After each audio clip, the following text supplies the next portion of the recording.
Social Perspectives is brought to you by Everett and Kennings.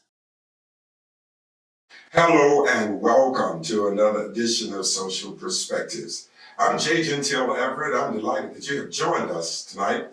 We look forward to sharing with you this interesting show that has to do with God and biblical sex. And what are those ramifications? What are the good points, the bad points? How does it fit into our concept of sex and marriage? If you're a Christian, this is a show you really want to watch. Stay tuned. We'll be right back. Sometimes God interrupts the normal course of history and gives us leaders whose gifts and insights are used to transform a generation. We have the privilege of presenting such a leader. He is an accomplished jazz musician, best-selling author, entrepreneur, and beloved senior minister of Mill Branch Baptist Church, J.G. Everett Ministries. Our host, Dr. J. Gentile Everett. Biblical sex and marriage. I would have to start this conversation with a quote. And the quote is, "When we open the Bible, we enter into a foreign country." This was stated by L.P. Hartley in his novel that was called The Go-Between. He made an interesting point. When you open the Bible, you literally enter into a foreign country during a foreign time with a foreign people who will espouse foreign cultures. So before we start to read the Bible and attach our personal interpretations to it, we first must go back in time, see if we can embrace or ascertain what the original meaning meant to the writers and the audience who would be the ones who would read it. That's what we are going to first explore tonight in this first segment of our show.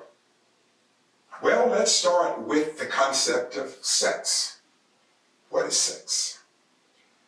In our world, sex simply has to do with the exchanging of affection. It is an opportunity where people who either love each other or perhaps they're motivated by lust. Whichever the case, it is a moment of expression. Well, let's go back in biblical times. Well, let's see how they presented it. It was interesting because the writers used many other words, metaphors, similes, all kinds of images to help us understand what they were saying without actually saying it.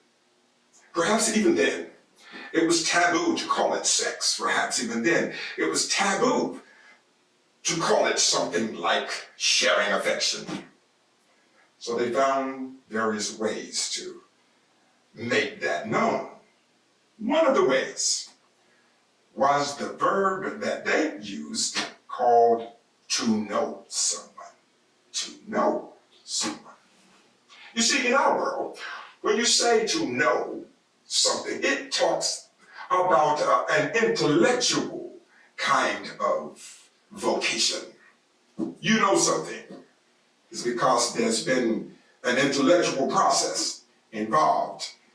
And so when we say we know something, we're talking about we have information that is reliable because we have done the study necessary to speak about this particular subject with some degree of authority.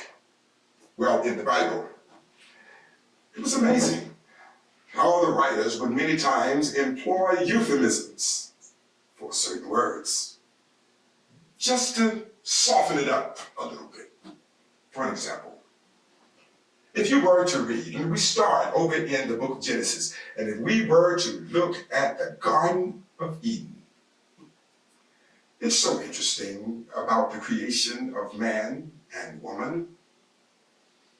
Let me first talk about the two of them coming together. When God created Adam, or Adam, he discovered that There Adam was out there in the world all by himself.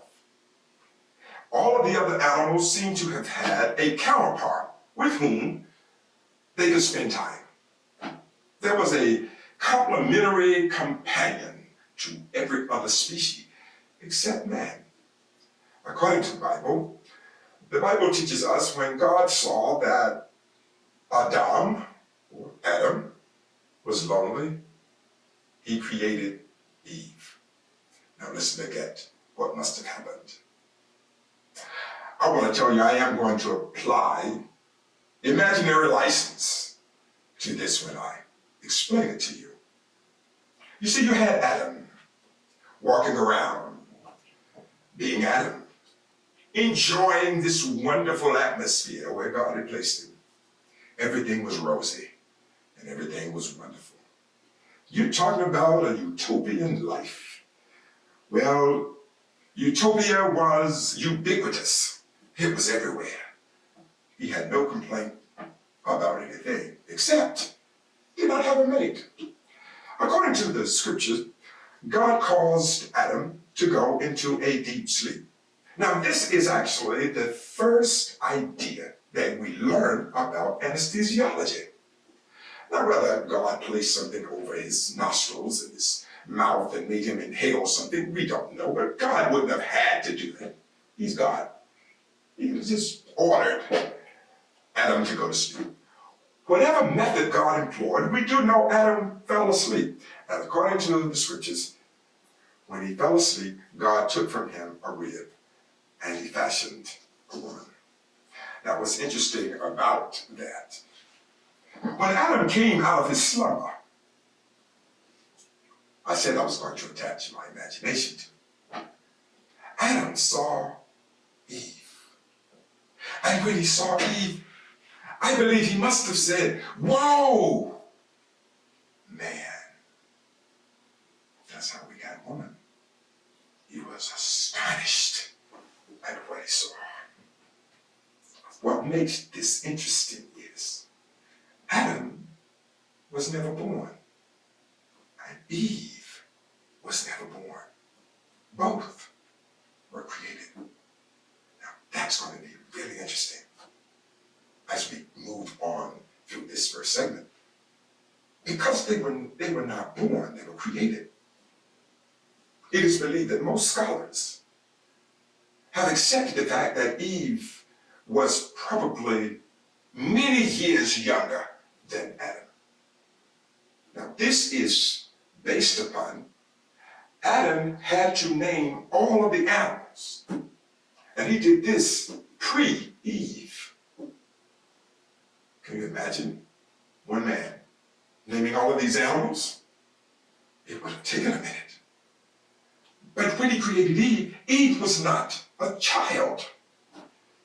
Most scholars put her age of creation somewhere around 13 or 14 years old, because she was a woman old enough to have children, and she was a woman old enough to, later on we find, to have a cycle. So here it is, these two, created by God. And the Bible teaches when Adam knew his wife, Eve, she became pregnant and gave birth to a son. He knew her. Notice the language. Notice the employment of the syntax. He knew her. See, that teaches us something. In the Bible, to know someone is an understanding to have sex with them, to sleep with them, to engage in intercourse with them. Stay tuned. Oh, it gets so much better. I've been feeling like this my last chance on. What's up, world?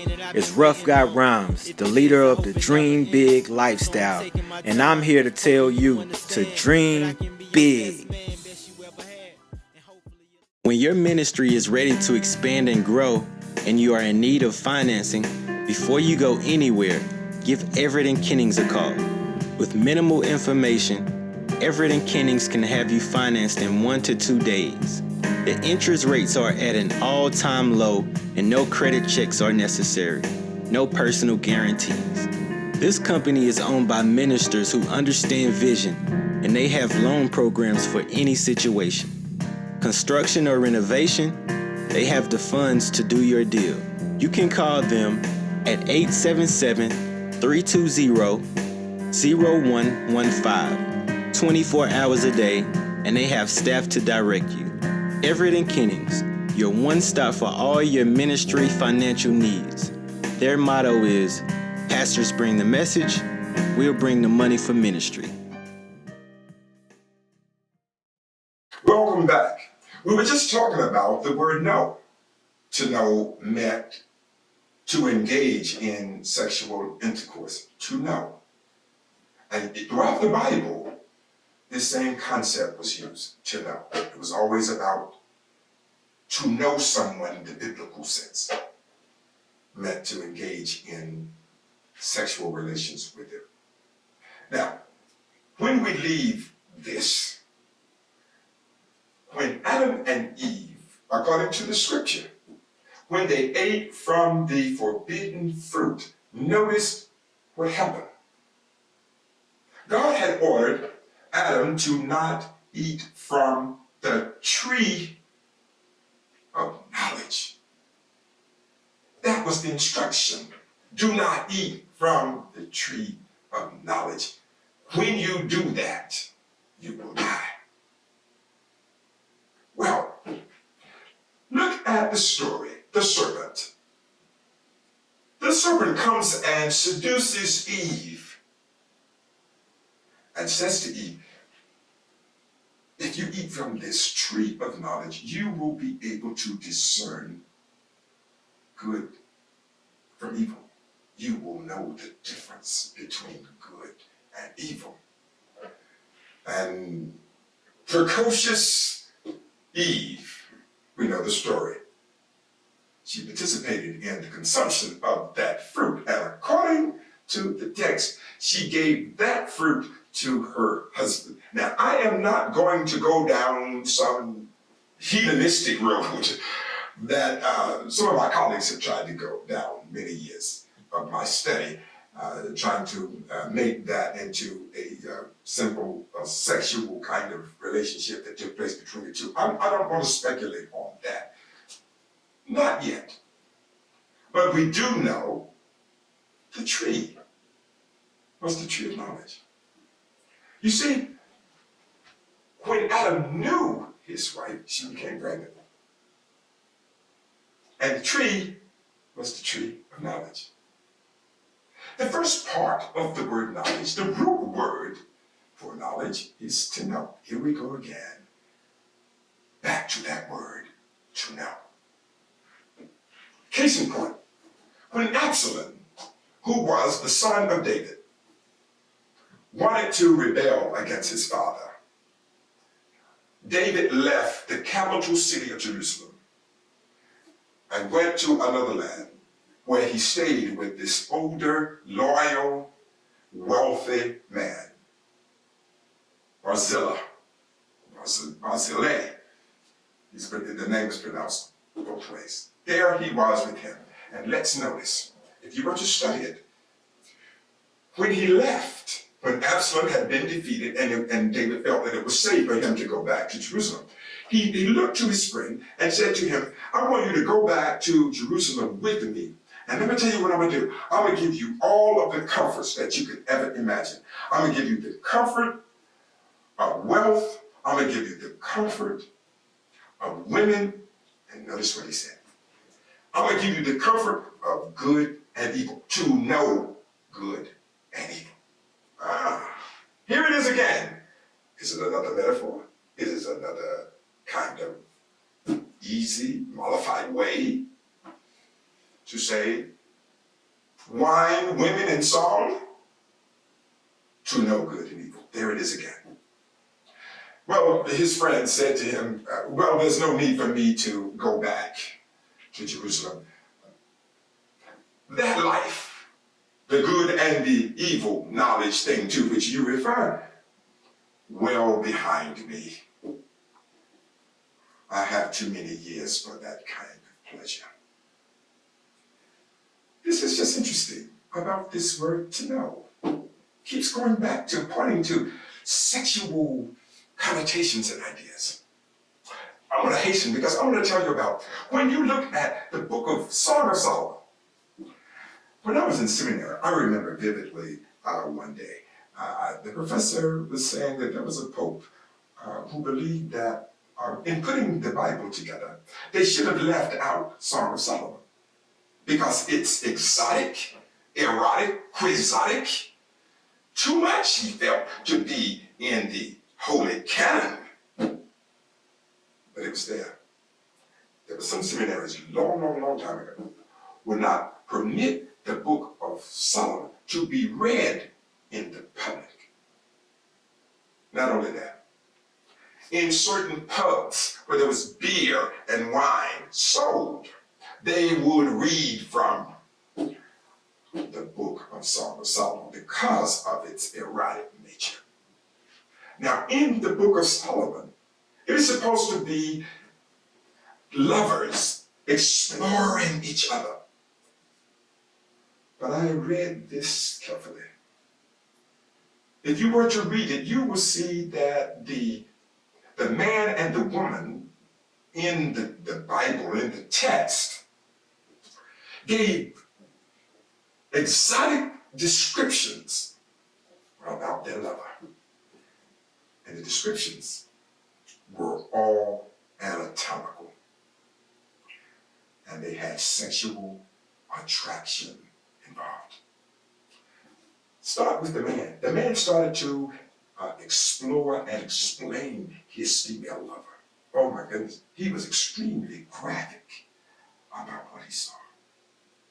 Very graphic. He started from her hair, and then he went down, and he gave very sexually charged descriptions about this lover. And then he went to the feet and then came up.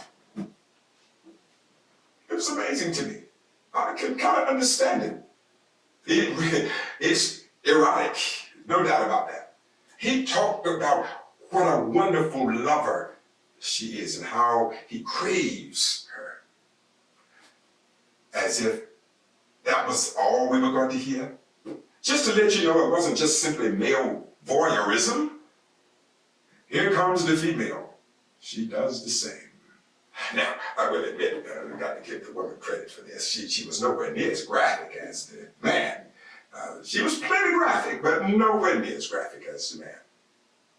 But she too spoke in sexual terms. Back to the word to know. It kept going back. I want to know my lover. Also, this is simply an understanding or a relationship between God and his creation. And look how it was described. It's described in sexual terms. See, for us today, that's taboo. We would never get up in the church. I'd never get up in the church and try to preach or teach about God and talk about God in sexual terms. Oh my goodness. Can you imagine the fallout? People would be aghast at such a display. But it's biblical. And the whole idea was, loving God is comprehensive. It is not just limited to something spiritual. It is to love him with all you have. Stay tuned. We got more to come.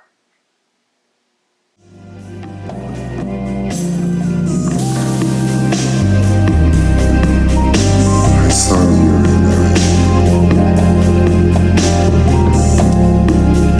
I didn't even know your name.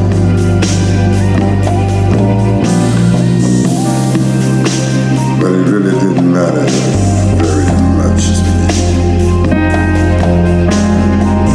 I knew that I just love you. Just the same. Welcome back to Social Perspectives. We're talking about God and sex and biblical relations. Well, now we're going to morph and move expeditiously and see if we can't bring some of this information into our existential moments.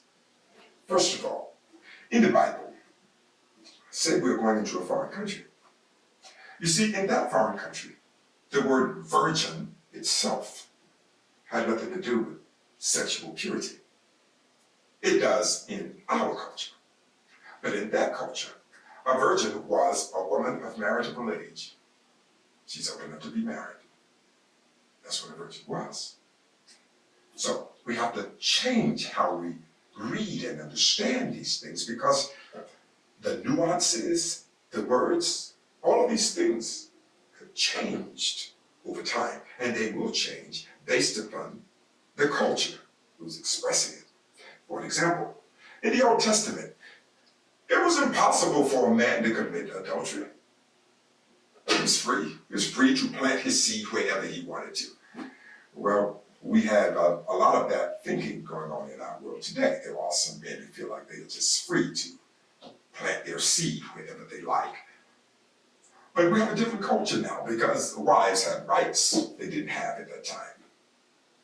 So when we look at biblical marriage, we have to understand the biblical understanding of marriage was immersed in the cultural concepts and constructs of that people.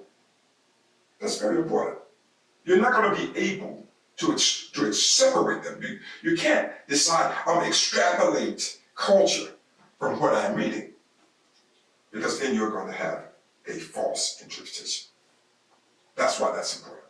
So when we think about the man not being able to commit adultery, but the woman could, but he was free.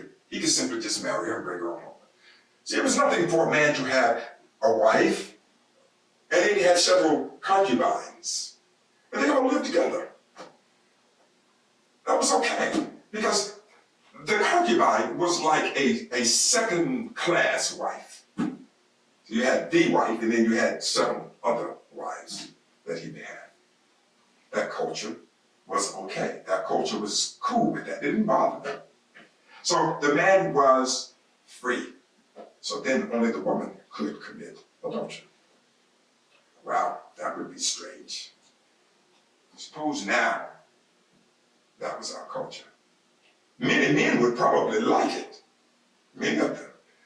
But I just don't think the American woman in 2020 is going to embrace that kind of culture in her life, because she's grown up in a different culture. So when we think about marriage now, see, we think about marriage in terms of legalities. Let me pause here. Your marriage, if it is based upon your license with the state, the question is, are you really married, or do you have a civil union? I tell all of the couples that I marry, and I've married I don't know how many couples over all of these years, I would say to all of them, the rings will not marry you. The rings are simply a symbol of a covenant. But the covenant may or may not exist. Just because you wear a ring, that doesn't mean that you are married. Also, time has shown, just because you are married legally doesn't mean that you are in love. It doesn't mean that you're happy. Most people think of adultery as a sexual act outside the bonds of marriage. I get that. I understand it. But what about when there's sexual relations outside the bonds of marriage that's never physical? What do we do then? You see, where is sin? Is sin in the act? Is sin a transgression that has to be measured in physical terms? Does it have to be tangible? Jesus teaches us sin starts in the heart, in the mind. Well then, even if the person never executes the act physically, but they conceptualize it. They think about it and they crave it. The sin has already been committed. And that too would be an act of adultery. Now I'm really going to become a little wild. I've discovered that you can be married legally to someone and not be married to that person spiritually. I know that doesn't sit very well with everyone, but it's a fact. Sometimes people marry for all kinds of reasons, and it's not always love. It is not always motivated by somebody just being passionately, madly in love with another. I heard a lady tell me one time, and I was a very young minister, and I never forget it. She said, Pastor, I want to tell you something that I found out. Sometimes you can't even marry who you're in love with. I was shocked. Very shocked. Couldn't imagine that. Because I'm 21 years old at the time, and you're telling me this? She said, yes, because everybody you might be in love with may not necessarily be a good mate to marry. Wow, that blew my mind. I said, so let me get this straight. You're saying then that a person can marry somebody else, be in love with somebody else, all at the same time? She said, unequivocally, yes. It happens all the time. And what really creates the problem is when you are in love with somebody else and you marry another person, you find yourself in the go-between, just like L.P. Hartley said in his book, or Rod Serling in The Twilight Zone. You are in that place between reality and fact, and it's your imagination that's between the two. You are in that place between sight and sound, and you're trying to figure out, how do I balance the two? I'm going to have to go. I've run out of time. My producer's telling me I got to close. But y'all got to come back. We got another show that we're going to do on this very topic, because there's so much more that we need to cover. Please, everybody, catch our show on YouTube, or you can Google my channel, Jay Gentile, Jay Gentile 2020. You'll catch me there. And I want all of you to know that this is a special night and a special occasion. I want to take this time to thank the Mill Branch Baptist Church family for 21 years of pastoral leadership in that work. It has been my pleasure. And Mill Branch, you are the greatest people. I'm Jay Gentile Everett. I will see you again on Social Perspectives.